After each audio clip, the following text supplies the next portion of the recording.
My name is Scott Knutson. I'm with Signature Home Inspection. We are located in Santa Ana, California.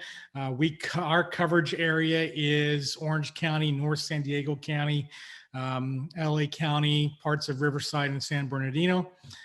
We perform inspections, home inspections, sellers inspections, commercial inspections, sewer inspections, mold inspections. So if there's any type of inspection out there, we either can do it or we can find somebody that can do it. So we've been in business for going on, I think it's 19 years now. Let's see, actually 19 years as of yesterday.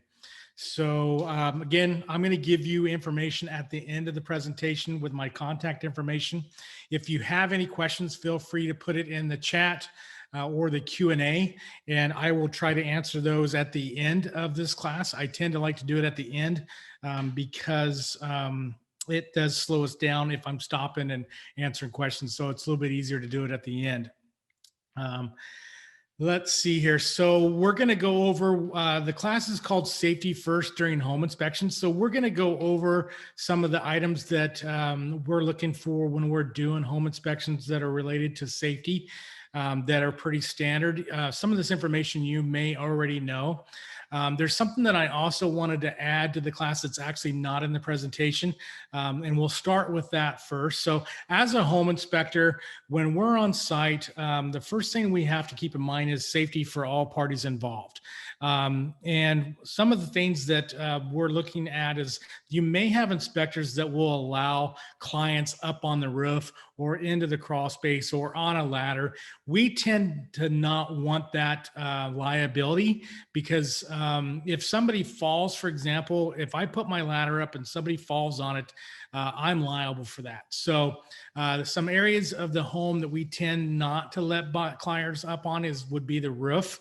And then also, we don't typically like to have them in the crawl space or up in the attic. And the reasons why is because, especially up in the attic or on the roof, they may be able to climb up the ladder, but I have seen people really struggle getting back down.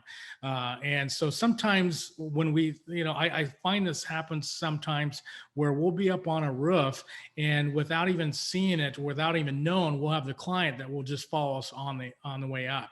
So we do a pretty good job of letting them know the rules in advance that while we're up there, that they're not allowed to be up there on our ladder. If they bring their own ladder, they can, feel free to do that, but we tend, our insurance will not cover us if somebody falls on it. So that's something that is a safety item that we typically will not want them to do. Crawl spaces, there's been times where we've had people follow us in with their own gear and then get in areas where they're not able to get through and they start panic and they don't want to crawl, they just have a hard time getting out. So we tend to try to keep them from doing that. Also electrical panels, when we're opening up electric panels, we tend to like to have people step back a little bit further away from, especially if they're following us around, if they have questions, because if the inspector gets shocked, it's going to throw them into the other person and that other person can get shocked as well. So that's something where we are, kind of set the boundaries of, making sure that they're not too close to us. And then when we talked about it earlier regarding attic, the problem with attics is a lot of times people do not know how to walk through an attic properly, and we don't want them to, on accident, put their foot through the roof or actually fall through the trusses. So we tend to, what I usually do is if they want to see what the attic looks like, I will typically take a bunch of photos for them or take video. Or if they insist, I'll hold the ladder at the attic access point and let them step up so they can at least put their head into it. So those are some things that we typically tend to see on site that we want to kind of restrict. Now, as far as the other items, let's get through this here. The course objectives of this course are going to be what we're going to learn is about the most common safety features in modern homes, which safety features are available, how they operate it, and also emergency plans. So if you remember some of your classes back in maybe high school, elementary, they may have had emergency plans. They might have gone through some of the stuff, but we're going to go into a little bit more depth on it. So there's a few items that we're going to point out is home safety that we're going to go through. We're going to go through smoke alarms. Now, there's a lot of people that will call these smoke detectors. They're actually not detectors. They're called, the legal terminology of them are smoke alarms. CO monitors. We also hear a lot of times they call them CO detectors. We call them monitors, CO monitors. Fire extinguishers, natural gas safety, electrical safety, and also having an emergency plan. So smoke alarms, what are the types? Looks like the photos aren't coming up for some reason. There we go. I got to click on it. So you've got two different main types of smoke alarms. Ionization smoke alarms is generally more responsive to flaming fires or heat. And then you also have what's called the photoelectric smoke alarm, which is generally more responsive to fires that begin with a long period of smoldering called smoldering fires. So the second one is usually the more common ones that we see now. Dual ionization photoelectric smoke detectors, smoke alarms. I need to actually change that. I was actually going through and changing them. I just barely noticed that I've been teaching this class and all these verbiage was incorrect. And it's not something that I had created, but something that was created for us. And I'm going to have to go back and change that. But you have the dual ionization photoelectric smoke detectors. So there's those three types that we typically see. Here's kind of a little thing that we, kind of a humor here, but the Jiffy Pop popcorn, if anybody has ever seen this, is going to know what that is. It's not a good smoke alarm.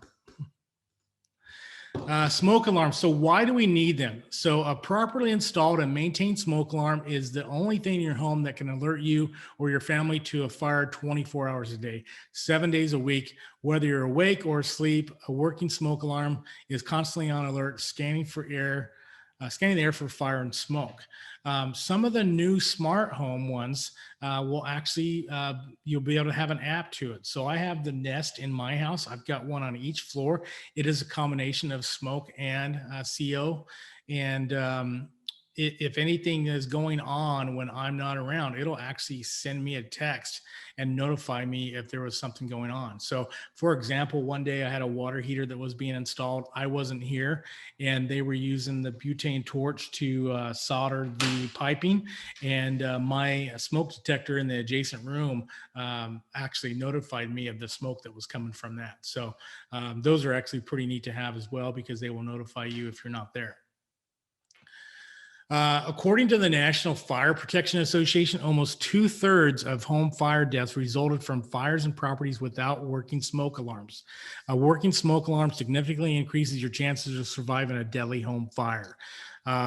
This is something to where when we're doing home inspections, if we see a smoke alarm that's older than 10 years old, we typically will call that out and make that recommendation that they typically should be updated every 10 years.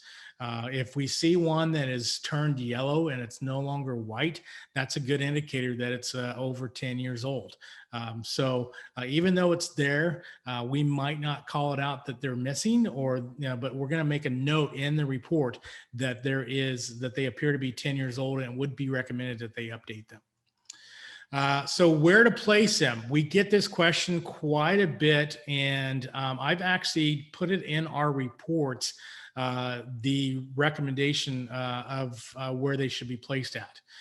So sometimes people say, oh, they just got to be in the hallway, or they've got to be in a bedroom, or on just one floor.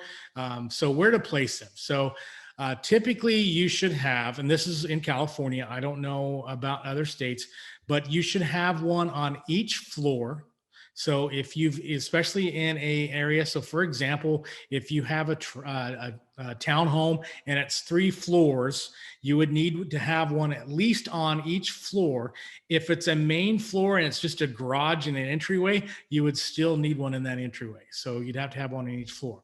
And then you need to have, so that one that's on each floor can be in the hallway. Typically it's located in the hallway adjacent to the bedrooms. And then you would also need one in each bedroom. So on each floor. So if you've got 6 bedrooms, you've got 3 on each, you've got to have one in each bedroom, and then one in the adjacent hallway outside, and then typically in another area out in the dining room, lounge, or living area. So the more the merrier, but at a minimum, you should have one in each bedroom, in the hallway adjacent to it, and on each floor. All right, so here is a diagram of a home.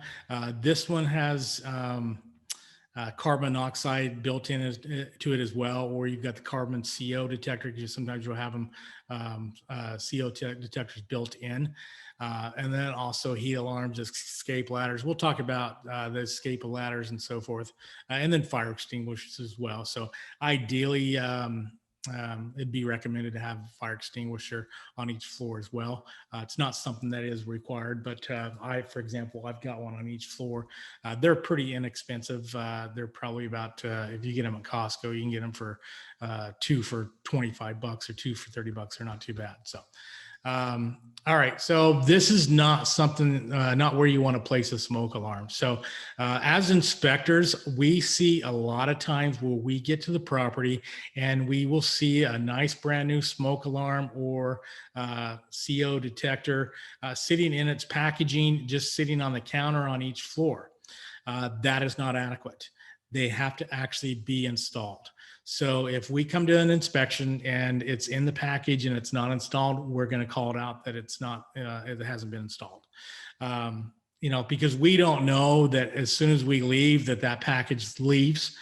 Typically, a lot of times we'll let the client know that if they are the plug-in type where they actually plug into the outlet, we'll let them know that it is here as of this inspection, but they tend to, before the house closes, they tend to disappear. So during their final walkthrough, it would be recommended that they make sure that there's a smoke alarm and CO detector on each floor in the proper locations. So just kind of keep that in mind.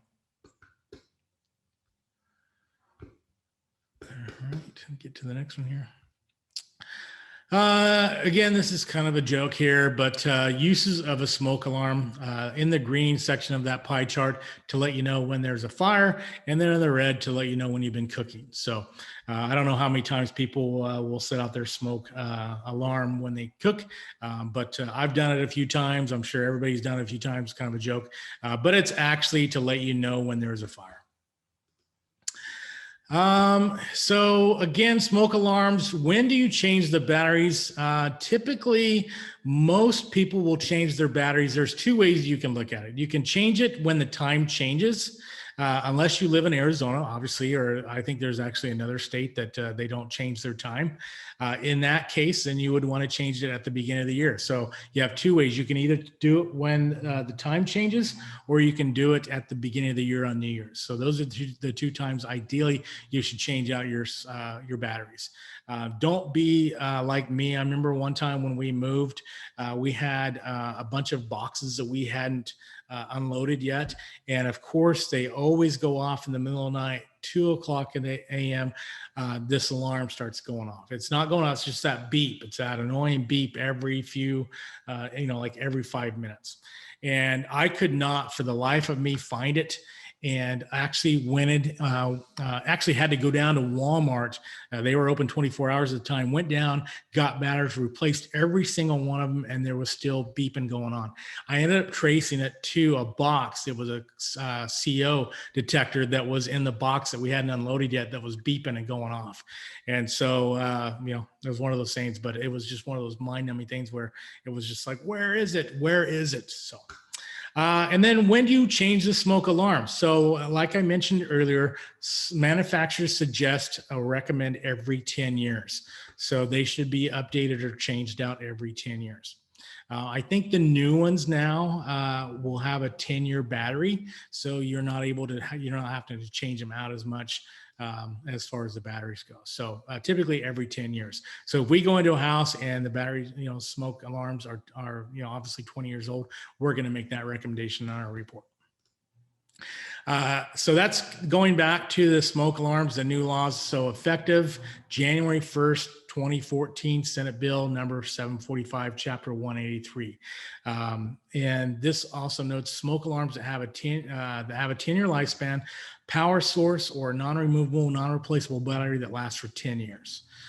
So that took effect back in 2014. So in our reports, when we have a comment, we will actually link to this Senate bill. So the information is there, because we do have times where people will dispute where the batteries are supposed to, where the smoke alarms are supposed to be, and we can actually, go to that and be able to show them that that's where they're supposed to be.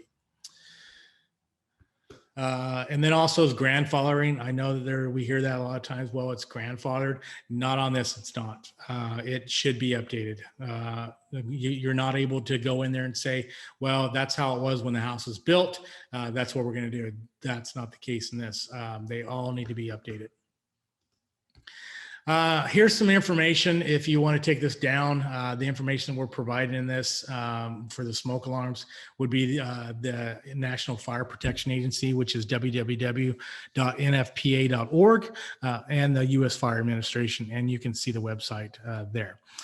We get this question a lot at the end, is if you want a copy of this presentation, I'll give you my contact information at the end where you can send me an email and I can send you the PDF version of it. All right, so next up would be carbon monoxide monitors. I think there was just barely a recall on the kitties. I don't recall if it was the carbon monoxide or if it was the smoke alarms, but there was just barely a recall. So if you come across those or you have some of those in your stockpile, you might need to check into that to make sure that it wasn't part of the recall. So, and I know for sure it was the kitty brand. So, there is a recall out there on some of these. All right, so what is CO? First of all, we're going to give you the legal definition of what CO is. So the U.S. Consumer Protection Safety Commission, carbon monoxide is a deadly, colorless, odorless, poisonous gas. It is produced by the incomplete burning of various fuels, including coal, wood, charcoal, oil, kerosene, propane, and natural gas. Products and equipment powered by internal combustion engines, such as portable generators, cars, lawnmowers, and power washers, also produce CO. So how do the CO monitors work? So how do they work? So they make sure to read specific manufacturer recommendations. Basically, if the CO levels are too high, that is what will set these off. If these go off, don't ignore it. This is something that you need to take serious, or your client needs to take serious, and something you need to go base off. So CO monitors, the concentration and time exposure is basically measured in parts per million. So the EPA residential standard not to exceed 9 parts per million in 8 hours. And you can go down to this chart and it tells you what the side effects are and so forth. So 35 ppm, EPA residential standard not to exceed 35 in 1 hour. OSHA workplace standard not to exceed 50 in an 8-hour period. And then once they start getting up to 200 ppm, you can get slight headache, fatigue, dizziness, and nausea after 2 to 3 hours. Once they get up to 400, you get the frontal headaches within 1 to 2 hours, life-threatening after 3 hours. And then 800 ppm, you have the dizziness, nausea, convulsions within 45 minutes, unconscious within 2 hours, death within 2 to 3 hours. And you get up there to where you're double that at 1600, you have the headache, dizziness, and nausea within 20 minutes, death within an hour. So that's not something that you want to mess around. Keep in mind, carbon, you can't smell it. So that's why it's important to have these CO monitors in the house.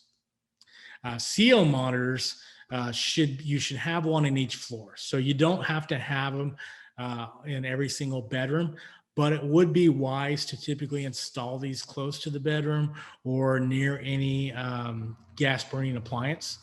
So if I was to have, say, for example, in my house, I've got a water heater and a furnace relatively close to each other. Even though they're both on the second floor, I have placed my CO detector for that floor in between those two. And then down in the garage, I typically will add one in the garage or close to it or close to the garage door. So, and then on the third floor, in my instance, the master bedroom is on the third floor. So I have one up there as well. And I have it close to it because it's only bedroom. So I have it close to the bedroom. What CO does to the human body? Basically, it'll impact your red blood cells. So the deadly fumes keeps oxygen from getting to your red blood cells. And so that's what it does to the human body, restricts the oxygen. Why do we need them? So again, like I was saying on some of my items, if you're concerned about where to place them, like I said, ideally they should be on each floor. And keep in mind also that I will note this because I get this question a lot when we're on site, is they will have new CO monitors and they'll say, where do they need to be placed? It depends on the brand. So the recommendation is that if you have a CO detector, open up the packaging and follow the manufacturer recommendations. So, it depends on each one. So for example, I've got the Nest, they're plugged in to the ceiling. That's where they go. If you have the brand that is the most common that we see out there, typically it's going to be on the wall and they recommend 5 feet up. If it's a plug-in, it's going to really depend on where the plug's at, I guess. Like I said, I don't tend to like the plug-in ones because they disappear.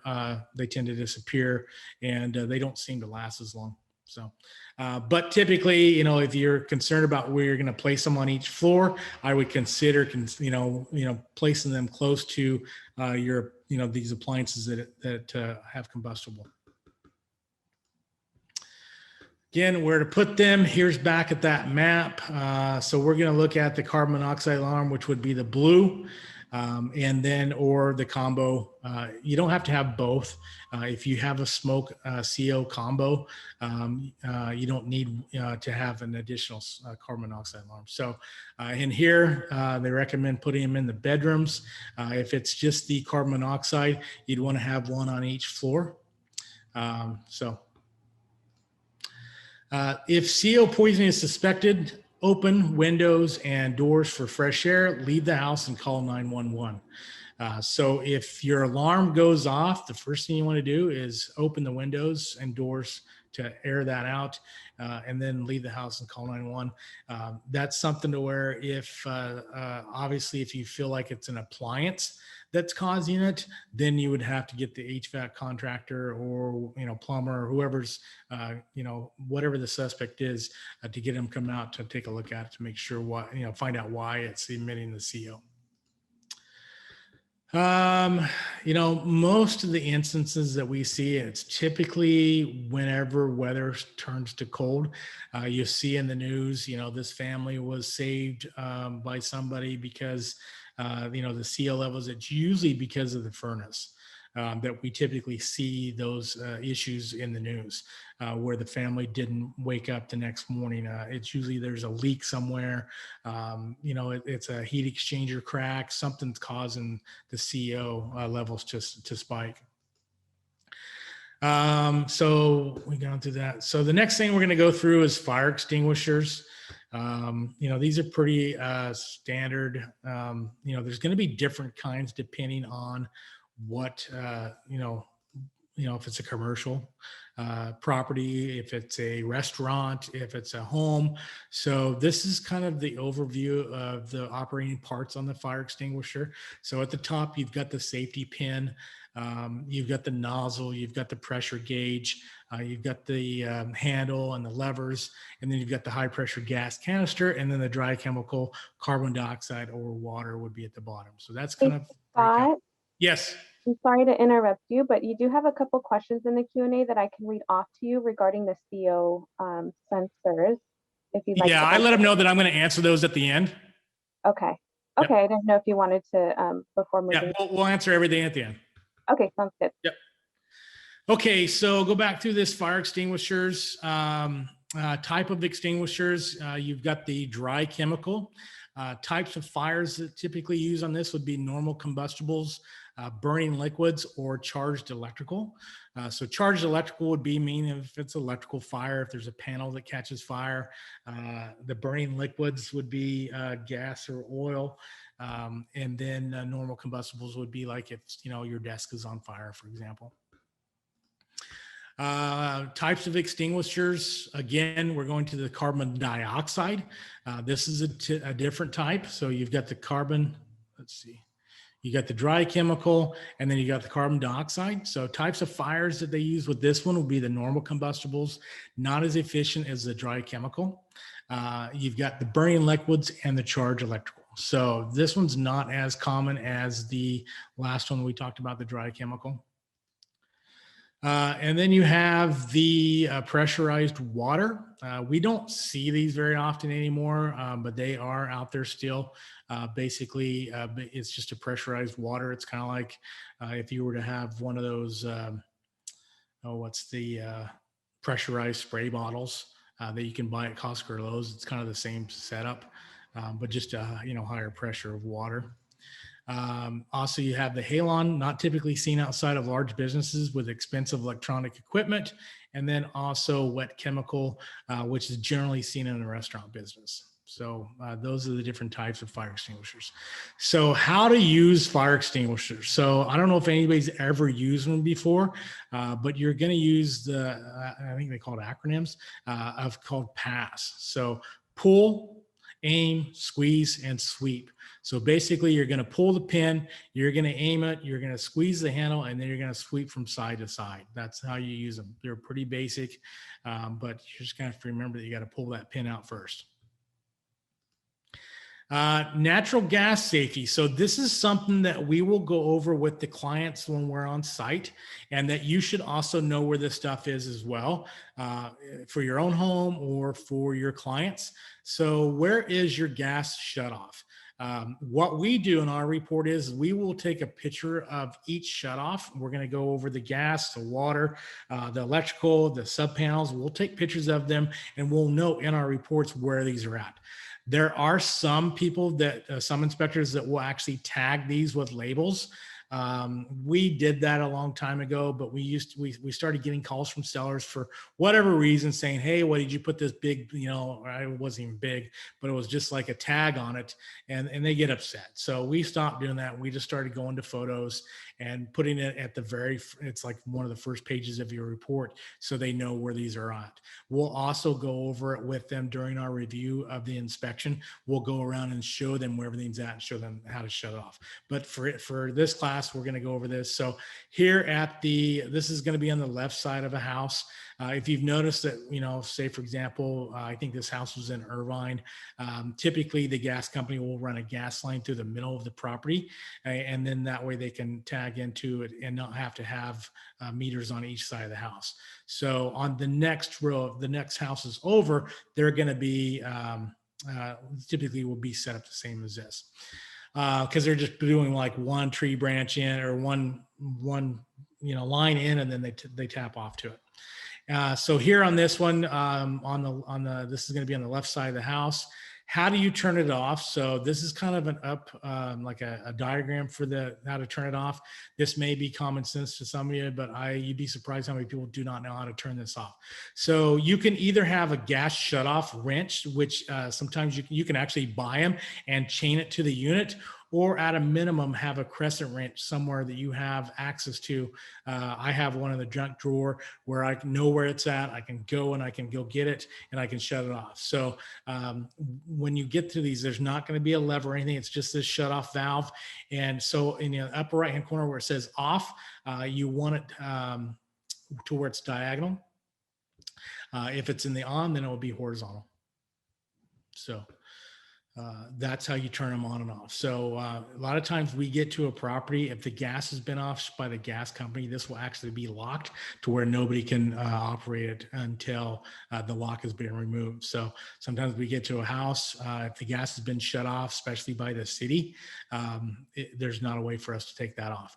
If it's just shut off, typically home inspectors do not typically turn these on because of liability reasons. We don't know if the gas is off for a reason.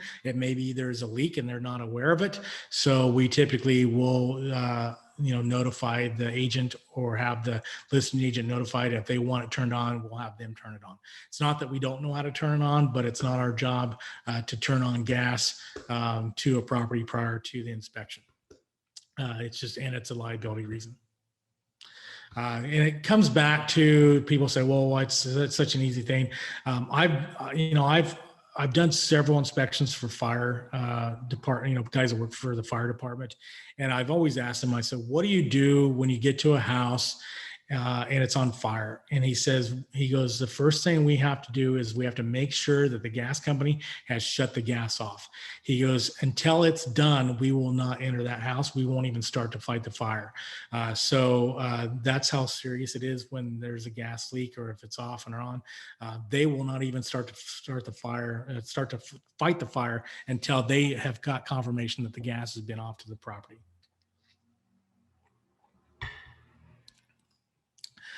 Again, you don't typically want to turn that valve if you don't know why the reason is that it's off.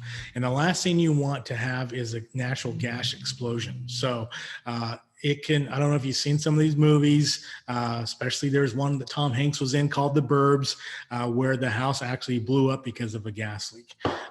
So you just don't want to mess around with gas. If you smell gas, or if we're doing an inspection and we smell gas and it's something that, for example, it's pretty significant, we'll get the homeowner's permission to shut the gas off until they can get the gas company out there. And it's something where if the home inspector notifies you that he smells gas, you need to contact the gas company as soon as possible, because they will send somebody out there as soon as possible to shut it off and find out where the leak is. Again, what it is used for, natural gas safety. This is something that we're checking when we're on site. If there's any gas leaks in the furnace, water heater, portable heaters, clothes. These are some potential issues where you would have the gas issue. Natural gas safety again. So one, appliance safety. We want to make sure that the appliances are safe. If there's a natural gas smell, if it's something that you smell this or you suspect that there's a gas leak, either call 911 or you can call SoCal Gas at the number below. So 800-427-2200. All right, electrical safety. So we're going to go over this as well. We talked about that briefly, about asking the realtor or the client to step back while we're inspecting this. But the emergency shutoff, typically in Southern California, you're going to have a panel that's on the outside. It depends on the area of the country. So for example, some houses will have it inside a closet. Like an outside closet. Typically townhomes and condos, this is going to be the case. And sometimes those are going to be locked. So if you have a home inspection and it is a townhome or a condo, you'd want to make sure that the home inspector will have access to this. If there's no key, for example, like in my complex, I don't have access to this. They lock the cabinets. So if I need to shut the power off in my house, I've got to do it by the sub panel, which is in my garage. So, but in California, typically on a single family home, the main shutoff panel is going to be on the outside. Sometimes you're going to have all the breakers will be inside this panel. Sometimes they will just have the shut off, and then you have a sub panel inside the house somewhere. So, but for as far as the emergency shut off, the main breaker was typically going to be on the outside. Also on electrical saving, avoid overloading electrical circuits. So those are the breakers that are inside the electrical panel. As a home inspector, if we see double taps or sometimes triple taps, we're going to make that note in the report that a breaker has been double tapped. We're also inspecting for electrical cords and appliances for damage. So as a home inspector, a lot of times we see in the garage, we'll see a lot of electrical cords or extension cords. They're not meant for permanent use. So we'll typically make a recommendation that those either be removed or replaced with permanent wiring. So, but we also during the review will note that the seller most likely will take those. So keep that in mind. However, sometimes we'll see where they've installed a garage door opener and they don't have permanent wiring for it. And so they will run electrical cord. We're going to call that out every single time because the electrical extension cord is not meant for permanent use. So we'll make that note. Do not tack cords to the wall or run them under rugs. We see that happen sometimes. Sometimes we'll see these electrical cords buried in the soil running out to a water fountain. Again, if you're going to run power out there, make sure that you run it properly or make sure that the seller runs it properly. If I see that or a home inspector sees that, they're going to call it out. And then also maintain airspace around electrical equipment such as TV, VCR, stereo, etc. So if you're, if you've got like a TV stand or, stereo cabinet and it's right up against the wall, make sure you got a little bit of airspace around that so it doesn't overheat. Consider installing additional outlets by a qualified electrician to avoid using cube taps or extension cords. So I did a house last Saturday, which was built in 1950 something. And in each room, there was only 1 or 2 outlets. Typically today, they typically will run outlets every 6 feet. And people will say, well, why every 6 feet? Because that's the average length of a lamp cord. So 6 feet is typically the length, and that's why they do it every 6 feet. And like I said, you don't want that. I don't know if you've seen the movie Christmas Vacation, National Lampoons. You don't want that that nest of wires in one outlet. You're going to overheat the outlet. If you must use extension cords, use only the kind that have a built-in circuit breaker. So power cords, I think they're referencing. So for example, where my TV is, I've got Apple TV plugged in. I've got my modem plugged in. I've got the cable box plugged in. I've got multiple plugs. It's not enough. I don't have enough outlets there. So I had to plug in the extension cord with the circuit breaker. If they do overheat, it's going to pop off and it's going to shut them off. And I typically recommend those anyway. If you have like an expensive computer or you've got a big expensive TV, if there's ever a lightning strike or electrical surge, you may consider putting those on those TVs so it'll flip that breaker before actually frying your TV. So that's something I personally would recommend. So anything that's of high value, I typically will have plugged into those. Also on electrical safety, so special considerations. If you have any, if you need more information about electrical, you can call Southern California Edison. If this is not your power company in the area that you're in, but this is, they cover a significant portion of Southern California. Here's the contact information. It's 800-611-1911 or sce.com.